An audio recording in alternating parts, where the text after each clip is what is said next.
बल्दिया का इलेक्शन का ऐलान हो चुका है। आज दूसरा दिन है।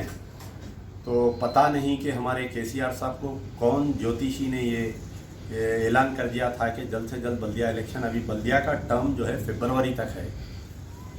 हालिया लॉकडाउन और हालिया ये जो बारिश के बाद में फ्लड्स आए, अभी भी जो है घरों में पानी है। हमारे हैदराबाद के ओल्ड सिटी के तकरीबन 5 लाख वोटर जो है रिश्तेदारों के घरों में शेल्टर होम्स में रह रहे हैं। आज की अखबार में क्रॉनिकल में रिपोर्ट आई कि कई लोगों का ने जो है आधार कार्ड, वोटर आईडी कार्ड जो पानी में आने से बह गया, वो लोग वोट नहीं कर सकेंगे उन्हें। तो सबसे पहली चीज़ यहाँ पर यह है कि बल्दिया इलेक्शन इस जल्दबाजी में क्यों कराया जा रहा है।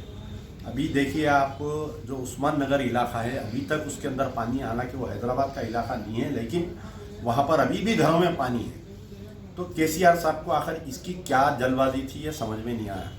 दूसरी तरफ इलेक्शन का जो इलेक्शन करवाया जाता है वो वोटर लिस्ट के ऊपर इलेक्शन करवाया जाता है, लेकिन वोटर लिस्ट की ये हालत है कि पूरा कुप्पा है वोटर लिस्ट। पोलिंग बूथ किधर की है, रिटर्निंग ऑफिसर को सही ट्रेनिंग नहीं, एआरओस को सही ट्रेनिंग नहीं। तो ये आखिर क्या वजह है ये इलेक्शन इतना जल्दबाजी में कराने की, ये बात समझ में नहीं आया। मंजलिस बचाओ तहरीक जो है ये इलेक्शन में हिस्सा ले रही है।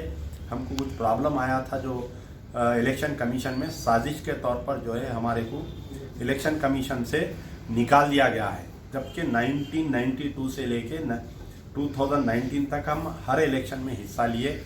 आप जो है, एक होता इलेक्शन कमीशन ऑफ इंडिया, एक होता स्टेट इलेक्शन कमीशन। मंजलिस बचाओ तहरीक दोनों में रजिस्टर है। 2014 बल्दिया इलेक्शन तक भी हम हिस्सा लिए, लेकिन कुछ ऐसी साजिश हुई, कौन किए क्या किए वो अल्लाह बेहतर जानता। हम तो किसी पे इल्ज़ाम नहीं लगा रहे, लेकिन हमारे को डीबार करे। तो अब हम जो है हमारे कैंडिडेट्स, उसमें कोई ज़्यादा फ़र्क नहीं पड़ता उसको एक बड़ा सोशल मीडिया पे हमारे मुखालिफिन बोल रहे हैं कि मंजलिस बचाओ तहरीक नहीं लड़ सकती, उम्मीदवार नहीं लड़ सकते, ये सब फालतू बात है। हमारे उम्मीदवार ऑलरेडी नॉमिनेशन डाल दिए। तकरीबन 30 से 32 उम्मीदवारों की आज स्क्रूटनी हो गई और अल्लाह के फजल से अभी तक जो इत्तलात मिली है कि तकरीबन लोगों को कॉमन सिंबल मिल रहा है। अभी ऑफिशियली हम सिंबल नहीं डिक्लेयर कर रहे हैं, कल उसका सिंबल का ऑफिशियल डिक्लेरेशन हो जाएगा। ऑफिशियल कितने कैंडिडेट्स है उसके बाद में हम आवाम के सामने, आजकल पूरा सोशल मीडिया का दौर है, जो भी नया सिंबल मिलेगा 1 मिनट के अंदर आवाम में पहुंच जाता, वो पूरे वोटर्स में पहुंच जाता।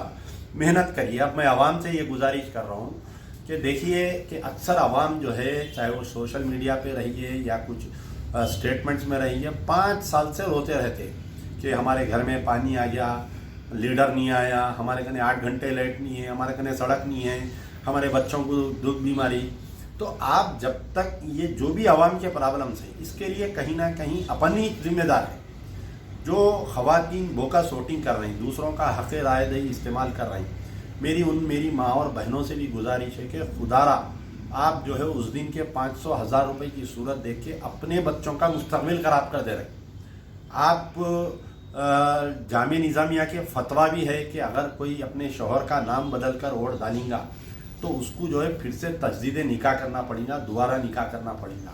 अगर कोई अपने वालिद का नाम बदल के या मज़हब बदल के अगर वोट डालेगा तो उसके लिए भी जो है तजदीद ईमान करना बोल के जामिया निज़ामिया का फतवा है। अब फतवा है, फिर आप देखिए जमहूरियत का ख़त्ल कर दे रहे हैं आप। अवाम घरों से नहीं निकल रही, ये एक बड़ा प्रॉब्लम है वोट डालने के लिए।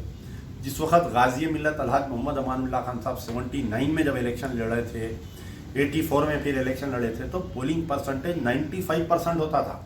बाज़ वक़्त तो ऐसा होता था कि रीपोलिंग कराना पड़ता था, पोलिंग बूथों में से बढ़ के वोट निकल जाते थे। वो हमारा जज्बा कहाँ गया, वो हमारी जुनून कहाँ पर गया, ये बताइए।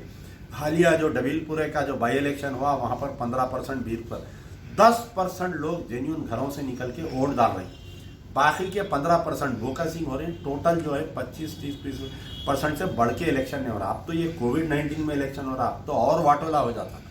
तो मेरा बोलने का मतलब ये है कि अवाम कहीं ना कहीं इसके लिए जिम्मेदारी कबूल करना चाहिए। पढ़ा लिखा तबका जो है, नौजवान नस्ल जो आजकल सोशल मीडिया पे है, अवेयरनेस लाइए आप वोट डालने का। आपका हक है वोट डालना आपका। अमेरिका में, दूसरे कंट्रीज़ में, यूरोपियन कंट्रीज़ में जो है, अगर आप अपना वोटिंग राइट यूज़ नहीं किए तो आपके कुछ पॉइंट्स कम हो जाते हैं, वहाँ पर आपको चालान होता है। वहाँ पर इंडियन डेमोक्रेसी में भी कंपलसरी वोटिंग लाना चाहिए। तो आप जब तक निकल के वोट नहीं डालेंगे, कल के दिन फिर आप मेरे कने आएंगे, साहब मैं बाबा नगर में रहता हूँ, झाड़ गिर गया, मेरे बच्चों का एग्जाम है, 3 दिन से मोहल्ले में लाइट नहीं है, कारपोरेटर नहीं सुन रहा, एमएलए नहीं सुन रहा, तो इसके आप जिम्मेदार हैं। आप वोट नहीं डाल रहे हैं, आपके अफराद खानदान वोट नहीं डाल रहे हैं, आपके मोहल्ले वाले वोट नहीं डाल रहे हैं। अब वहाँ 8 घंटे लाइट बंद होने दो, या 4 घंटे पानी ने मत आने दो, या तूफान का पानी अंदर आ जाने दो, या बारिश का पानी आपके घर में घुस जाने दो, इसके लिए आप जिम्मेदार हैं। तो कम से कम अल्लाह ताला ने आपको मौका दिया है कि हालिया जो मस्जिदों को शहीद किया गया उसका टीआरएस से बदला लो। जो नाकारा क़ियादत है मजलिस इत्तेहादुल मुस्लिमीन की, उसके खिलाफ में आप बदला लो, वोट डालो सही उम्मीदवार को। जहाँ पर मजलिस बचाओ तहरीक है वहाँ पर मजलिस बचाओ तहरीक का उम्मीदवार को डालिए, या मजलिस बचाओ तहरीक के उम्मीदवार से भी अगर कोई आज़ाद उम्मीदवार आपको अच्छा दिख रहा, पढ़ा लिखा है, कोई बच्चा डॉक्टर इंजीनियर है, सिस्टम को सुधारना चाहता, उसके दिल में तड़प है, तो वैसों को भी आप वोट दे सकते हैं। लेकिन चूज द राइट कैंडिडेट। 5 साल आराम करिए, वरना फिर वही 5 साल तक रोना आपको जारी रहेगा।